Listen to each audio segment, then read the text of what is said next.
What's up, everybody? Welcome to the High Level Husband Podcast. Once again, joined by my wife, Diane. Hey.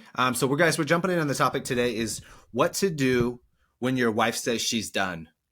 And that's a topic that's a heavy one. I think, unfortunately what we've seen over the years, babe, is that so many people wait to fix their marriage when one of the spouses say they're done. Mm-hmm. They're getting a divorce and it becomes a reality and it really sets in. Yeah. And there's multiple reasons why. Number one is that complacency. And oftentimes, because people typically what will bring to divorce is they don't have communication, their vulnerability and all of that stuff. And so they just, I don't know, I think every couple goes through this and they don't realize how bad it actually is because that has become the new normal. And just thinking that all couples have a relationship like that, which is like the biggest trick of the devil. That's why 85% of marriages are struggling right now. And so you look around, you're like, well, everybody's kind of at this spot. But like, we're not called to be the 85%. We're called to be in the 15%. We're called to be the 1% of the 1%. And that's hard. Who doesn't want that though? I mean, and so guys, that's just the biggest thing is like, before I get into what to do, and I'll just touch on this for just a second, is guys, please, please, please do not wait in life on anything. If your money's good, don't wait till your money gets bad to continue to grow your wealth. If your fitness is good, don't let off the gas and wait till you're about to have a heart attack to fix it. If your marriage is okay or good, continue to grow it and get better. That's where I see everybody's like they wait until they fix one thing. Then their marriage starts to go bad. So they focus on their marriage and then that loses their health. And then they focus on their health and then the marriage starts going down and so does their business. And then when they focus on their business, those other things go down. You can win at all of them. You can win at every single one of those at all times and kill them all. Why? Because the Bible is an actual blueprint to do all of that. Now, it's deep and you have to read it and you have to do so much to understand it. Thankfully, that's like our favorite thing to do. So we break it down on the podcast here for you guys. So anyways, let's dive into it, babe. What to do when your wife says when she's done. Guys, obviously this can feel like your heart's ripped out. It's a slap in the face where you're just like a wake-up call. But we've seen this so many times, babe, and I tell this every single guy that comes into our program. This is the best thing that's ever happened to you in your life. Because this will be the wake-up call that's going to scare you so bad that will change your life. In every aspect. And guys, the real hard truth is you need to sit in the pain. You need to feel the pain. Pain is a great thing for you. Unfortunately, as Americans, and I would say probably the world too, but definitely Americans, the number one thing that Americans do is avoid pain. How can we avoid pain at all costs? If I'm sad or depressed, give me a pill, or give me a beer, or give me a substance, or give me porn, or give me something. No, pain's there as a beautiful thing to show you something's wrong to fix it. So right now, sit in that pain. And as weird as this will say, let your mind go to dark places as with another man being with your wife, because that is what it's headed for. Another man is about to take your wife to places that you don't want no other man taking your wife. That is the reality that's about to happen very soon. Another man's going to be raising your kids. And you have no say about it unless you do something about it right now. Number one, as we always say, is on this thing in this process, is stop reacting like a boy and start responding like a man. Yeah. Typically, what do most people do? They argue, defend themselves, or play victim, right? In this situation, would you say? Oh, absolutely. It's always about fighting back, getting defensive with your words and trying to not taking ownership for yourself, but blaming the other person for all the things that went wrong and all the above. Because when we're hurt, guys, and this is where I want to give some, I don't want to grace. I don't like using that word to you, but I want you to understand, barely people got there through complacency, intentional complacency. You get there because of unintentional complacency. And what I mean by that is you didn't really maybe know what's fully going on. You just think that's this world. But when we're hurt in life, when somebody offends us or hurts us, the natural thing to do is fight back. If somebody slaps our cheek, we slap their cheek. If somebody says something negative about us, we say something negative about them. It's just tit for tat, eye for eye. Well, that was the Old Testament. New Testament's not that. Jesus says, offer the other cheek as well. And that's so hard. Mm-hmm. It's so hard. That's like against our flesh. Mm-hmm. But guys or wives in the situation, if you feel hurt and your natural reaction is to snap back, you're just putting another nail in the coffin. Boom, boom. You're pushing your wife to the other guy a little farther. Every time that you snap back, you're pushing her farther to him. Snap back again, pushing him farther to him. Mm-hmm. That's all you're doing every time you do that. Arguing, being defensive, or being a victim. Well, we wouldn't be here if you didn't this, or nothing ever goes my way. No, none of that. Might that be the truth? Does your wife have things to blame? Absolutely. But control what you can control. Which is you. It is. And biblically, we teach biblical principles. The secular world doesn't understand this because it's a secular world. I've yet to see anybody really in the secular world really, really fully, truly fulfilled and happy. And I'm going to be real with that. On the outside, it may seem that way. Mm-hmm. But why is it that celebrities, musicians, all those type of people, tons of money, tons of fame, all of that, drug addiction problems, marriage after marriage, overdoses, all these things in and out. Why aren't they just happy? Yeah. Because the one thing in life will make you happy is God. And that's just not getting baptized, guys. That's like actually living a full life, fully dedicated to him. So number one, stop acting like a boy and be like a man, and actually just stop, playing the victim. Hear what they have to say and say, I'll be honest with you. I hear you. I didn't realize this, and all of that.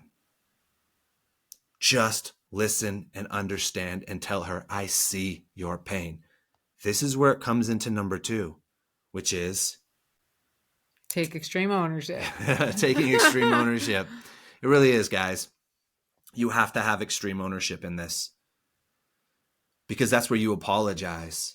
Apologies mean absolutely nothing if they're not backed up by action, right? And so when you take extreme ownership, you got to realize you didn't get there by accident. Mm-hmm. And when you take extreme, if you're not taking ownership, then by that right there, you're saying that everything is the other person's fault. And we've used this example before on the podcast and in general, is especially guys that'll understand this. As football fans, if a quarterback gets up at the end of the game, they lose. Maybe he threw for 450 yards and 5 touchdowns and no interceptions, and they lost the game. If he gets up at the podium at the end of the game and says, the reason we lost this game is because our defense played really crappy, our special teams did terrible, we had that one drop pass on the outside by so-and-so, he'll lose the whole locker room. They will not support him. Mm-hmm. That might be the truth why they actually lost the game. A leader stands up there and says, this is on me. I will be better. I will find out what's going on, and I will fix this problem. He will gain all the respect from the team, and that locker room will go to war with them. Why? Because they know the truth. Mm-hmm. They know the truth. They dropped the ball, not him. Mm-hmm. They will go to the ends of the earth for that guy that draws the locker room together. And a team that's drawn together is a team that will win. It's why you see teams like the Yankees typically not winning the World Series, because it's all a bunch of stars with egos rather than a team willing to support each other. So when the San Francisco Giants won 3 World Series, they had no stars on that team, but they all supported each other as a team. And so, guys, take the ownership and say, this is on me. And so part of the extreme ownership, babe, is what we've always talked about on this, is if your wife cheats on you, take ownership. There's something that got it to the doorstep of why she did that. There's something that happened with you guys, or that wasn't happening with you guys, that brought her to want to do that. So what's missing? There's something missing. Exactly. Now, it's never justified, ever. No. I don't care if you're the worst person in the world. Yeah. She should never do that. She should, I'm never going to say. Or vice versa. Right, vice versa, right. But we, as taking ownership, say, I will take ownership for what got it to this doorstep, to where she didn't feel confident, self-love, didn't feel loved, didn't feel safe around me, didn't open up and share, felt trapped. Whatever those feelings are that she felt that led her to another man's arms, which I will tell you, 100 times out of 100 isn't just about getting an orgasm. No. It's always about just being loved or seen or heard by somebody else. And that's both ways. Mm-hmm. Yeah. So when you take ownership of what got to the doorstep, the other person will take the off of them. Your wife says she's done, and then maybe you find out she had an affair, and you take ownership and say, babe, I know you slept with so-and-so. I will forgive you because I'm also going to be the best husband you've ever had. I know that I was dropping the ball in those areas. Mm-hmm. I don't know what the pain you were feeling. I can't put myself in your shoes, but I know it was, as I know whatever it was enough to push you to that. And I know you're probably feeling a tremendous amount of shame and guilt. I'm not going to put any condemnation on you. I'm going to let you know that I love you, and this is on me. You are going to free her up with so much, and then now it's going to be on you because she's already thinking to herself how the devil sees her and not how God sees her. And now you're going to talk to her how God sees her and not how the devil sees her. Mm-hmm. And now you're going to give yourself the best chance of her going, oh my God. All she ever did was ever blame me for anything. Say, I'm not sleeping with them. I don't respect him. I don't do this. Now there's none of that. And you pull it back. Extreme ownership is going to change your life. Absolutely. The third one is stop talking and start showing. So key.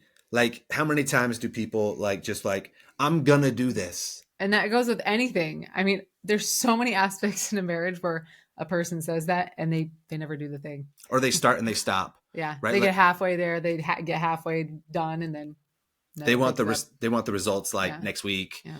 I've been doing that for 3 weeks and she didn't come back. Right.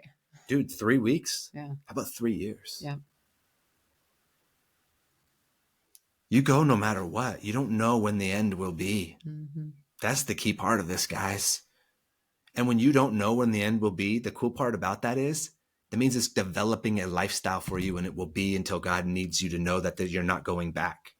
But if we know that there's a time frame, okay, I just got to endure this and take ownership and take action and do this for 45 days because after that, it's there. You know what you're going to do?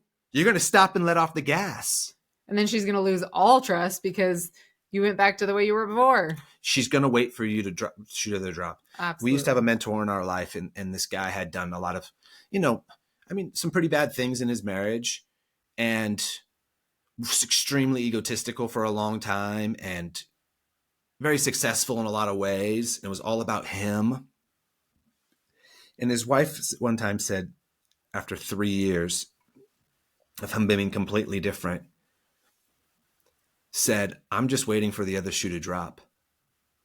And one of their friends in their life told them, well, you can go ahead and stop waiting because the shoe's never going to drop because what he's seen and done, he'll never be able to unsee. And this is who he is. 3 years of him being completely different. But guys, that's okay. It takes time. She still was there. Mm-hmm.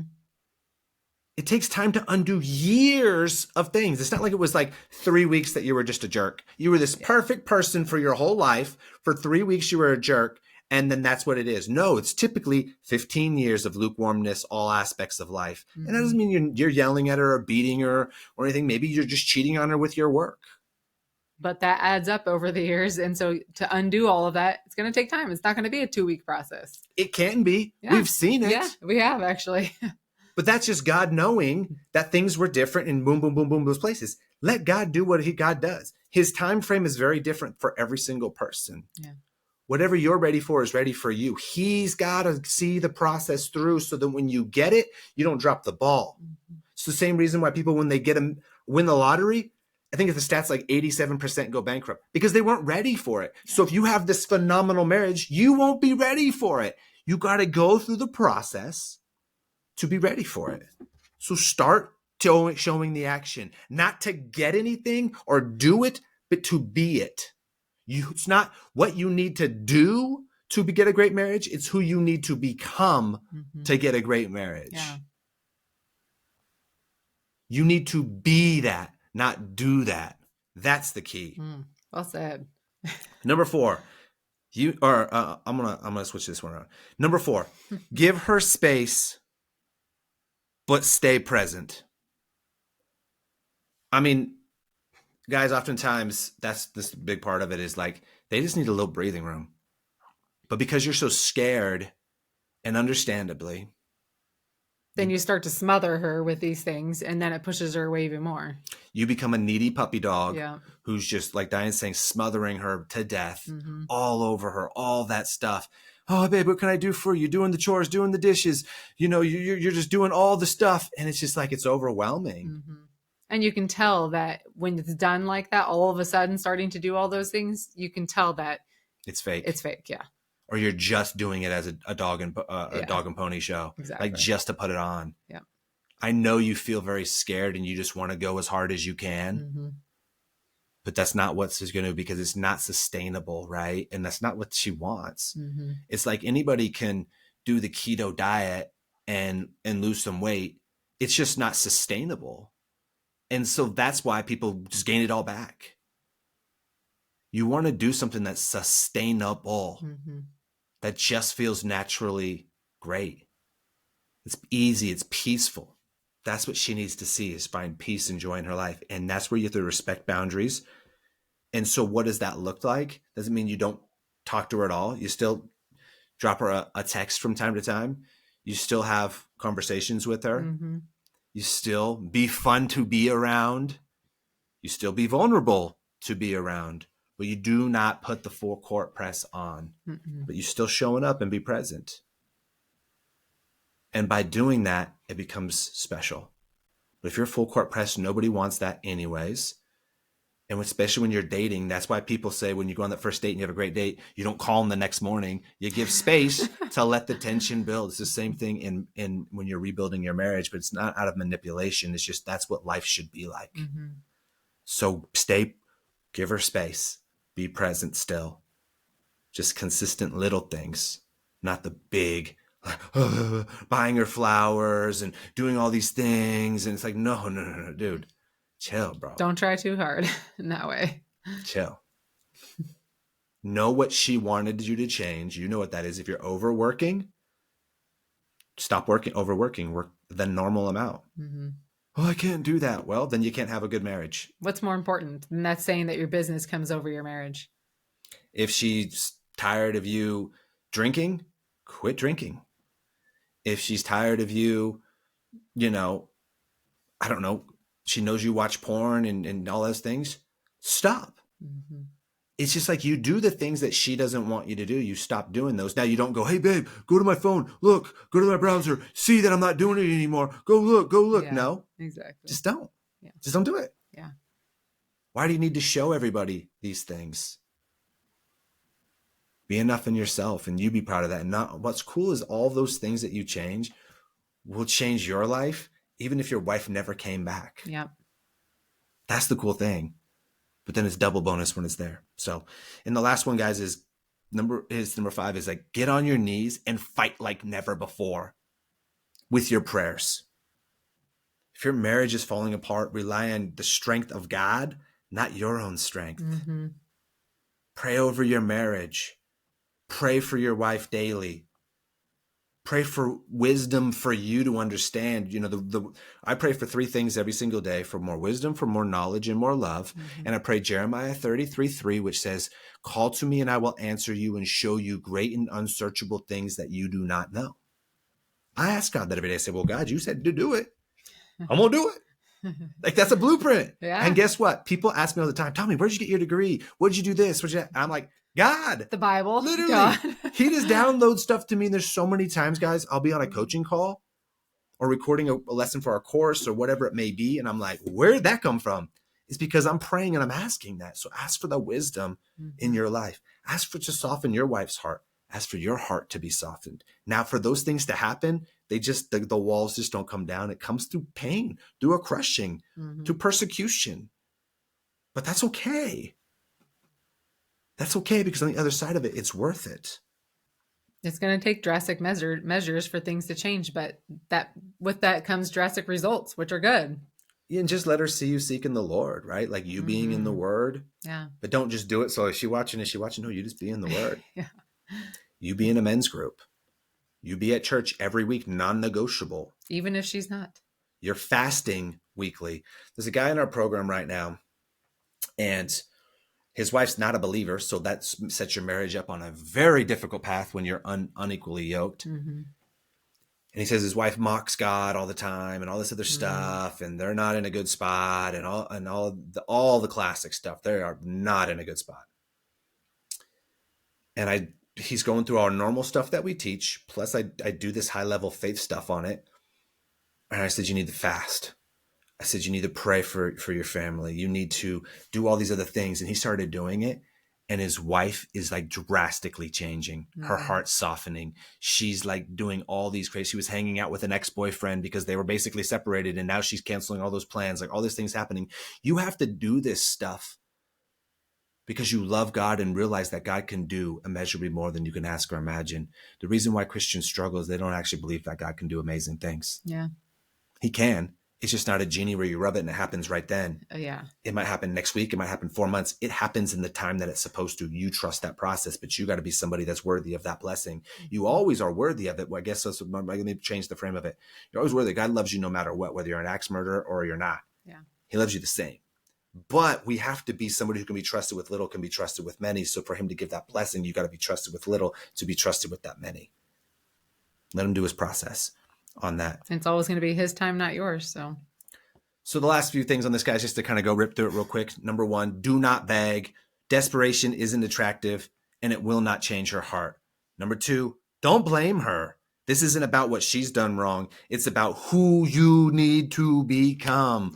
Always. You want a better business? It's not about what you need to do. It's about who you need to become. You want a better marriage? It's not about what you need to do. It's about who you need to become, right? So even though I said what you need to do next, it's like these are steps of it, but it's about being that person who doesn't need to beg, right? Mm-hmm. It's about being a person who doesn't blame, right? It's about the next one is don't give up too soon. She may be very guarded at first. Trust rebuilt with consistent effort, not quick fixes. I can't tell you how many times the guys are like, man, she's not noticing. She's not noticing. I'm like, oh, she is. Yeah. She's just not telling you she's noticing, but she's noticing. She's waiting to see if you're going to continue doing it or not.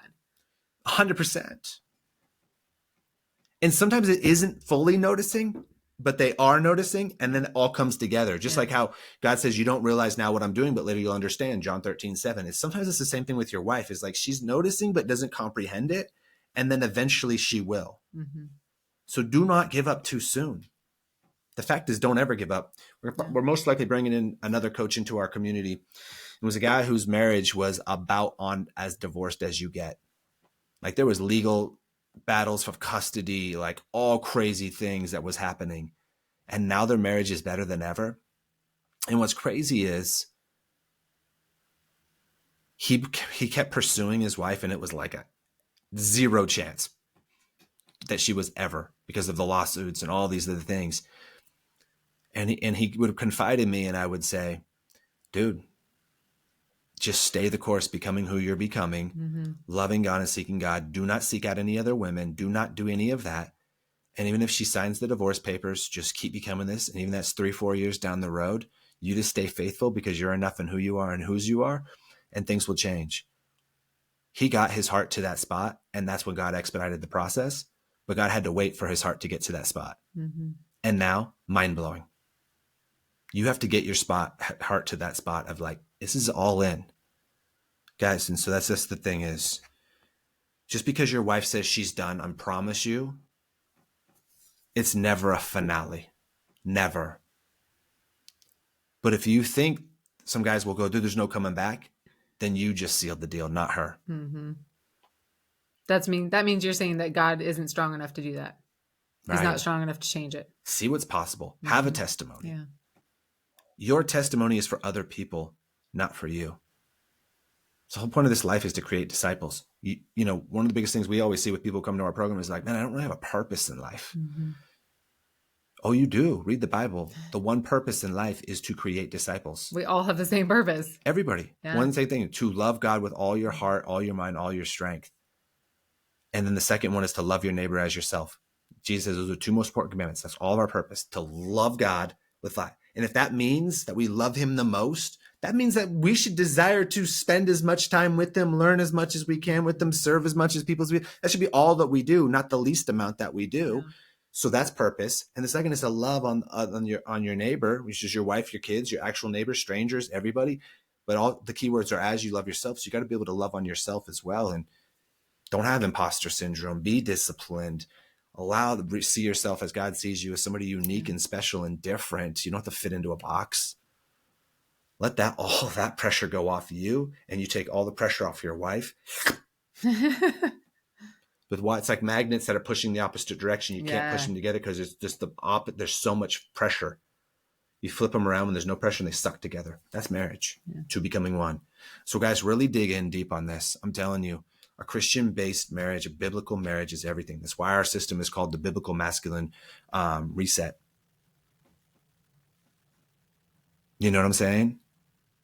It's the BMR method for a reason. Biblical masculine. That's what it's about. So anyways, guys, this is it. I just want to encourage you. It's never over. And this is the best thing that's ever happened in your life. Promise you, the best day of my life was when I basically died in a bicycle accident. Best day of my life. Yeah. All the other best days in my life were always the hardest ones, because those now set the stage for amazing things. And it's still there for you guys. And that's what gets you to change. You need to be a wake up call. And especially a lot of us guys, right, guys? We need to be kicked square in the you know what to finally wake up. Rarely are we like, dude, I just want to just grow. As you start getting to those higher levels, you do. But typically when you're stuck, you got to get like swift kick in the BUTT to get you moving. And then that keeps you moving, you know? So anyways, guys, we love you. We wish nothing but the best for you. We just ask, if you listen to this, give us a 5-star review. If you're on YouTube, and just drop a like and subscribe. That just means the world to us. If you're on the other platforms, just a 5-star review. And if you want free coaching, there's a link down below. 35 minutes of goes through our BMR method, breaks it down. And then there's also a link if you want to book a call with one of our team members to possibly work one-on-one with us and come into our community and get your life changed. Either way, just listen to the podcast, whatever is best for you. So we love you. God bless you. Have a great day. Bye.